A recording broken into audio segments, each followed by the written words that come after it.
নমস্কাৰ বন্ধু বান্ধৱীসকল, আপোনালোক সকলোকে মোৰ ইউটিউব চেনেললৈ পুনৰবাৰ স্বাগতম জনাইছোঁ। আজি ডাইৰেক্টৰ অৱ ছেকেণ্ডেৰী এডুকেশ্যনৰ ফালৰ পৰা এখন ন'টিচ দিয়া হৈছিলে। ন'টিচখন মূলতঃ আছিলে ৰিভেৰিফিকেশ্যনৰ ওপৰত ভিত্তি কৰি। ন'টিচখনত এটা কথা উল্লেখ আছিলে যে যিসকল কেণ্ডিডেটৰ ডকুমেণ্ট ভেৰিফিকেশ্যনৰ সময়ত কিবা ইছ্যুজ পোৱা গৈছিলে সেইসকলৰ ৰিভেৰিফিকেশ্যন হ'ব আৰু সেইটো গুৱাহাটীৰ যিটো ডাইৰেক্টৰ অফ ছেকেণ্ডেৰী এডুকেশ্যনৰ কাহিলীপাৰা যিটো হেড অফিচ আছে তালৈ যাব লাগিব। আৰু এইটো ভয় কৰিবলগীয়া একো কথা নাই আপোনালোকৰ বাবে।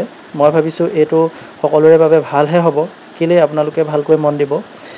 এইটো আচলতে সেইসকল কেণ্ডিডেটৰ বাবে যিসকলৰ ৰিমাৰ্কছত কিবাকিবি ইছ্যুজ লিখিছিলে বা কিছুমানৰ হোল্ড হৈ আছিলে বা বিভিন্ন কাৰণত তেওঁলোকৰ নথি পত্ৰ খেলি মেলি থকাৰ বাবে তেওঁলোকৰ ৰিমাৰ্কছ লিখিছিলে,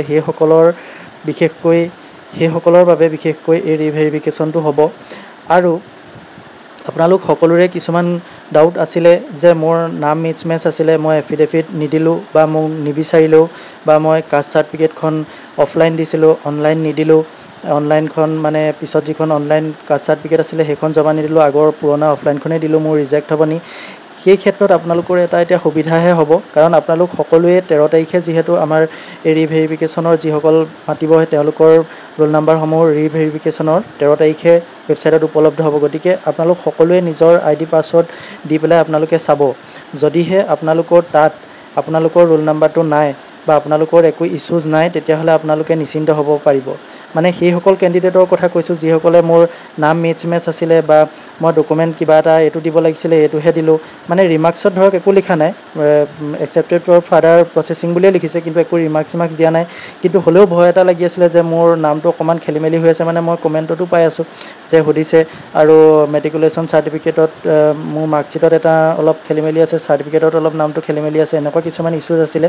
গতিকে যদি আপোনালোকৰ এতিয়া এইবাৰ ৰিভেৰিফিকেশ্যনত যদি একো আপোনালোকৰ প্ৰব্লেম নাথাকে, তেতিয়াহ'লে আপোনালোকৰ নাম নাহে, আৰু নাম নাহিলেই আপোনালোকে গম পাব যে আপোনালোকৰ একো ইছ্যুজ নাই।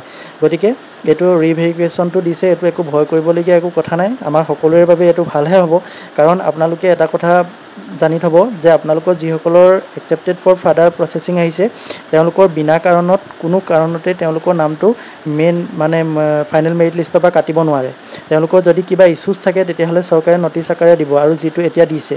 যদি কিবা ইছ্যুজ থাকে তেনেহ'লে আপোনালোকক এটা সময় দিব, সেই ইছ্যুজখিনি আপোনালোকে চৰকাৰক দেখুৱাব লাগিব যে এইটো এনেকুৱা সত্য প্ৰতিপন্ন কৰিব লাগিব।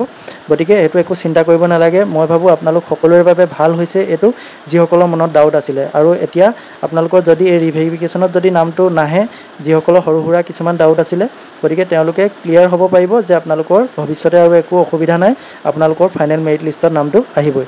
গতিকে আজি এই কথাখিনি ক'বৰ বাবে ভিডিঅ'টো প্ৰস্তুত কৰিলোঁ। যদি ভিডিঅ'টো চাই ভাল পালে লাইক কৰিব আৰু চেনেলটো ছাবস্ক্ৰাইব কৰি দিব বুলি আশা কৰিলোঁ। ধন্যবাদ।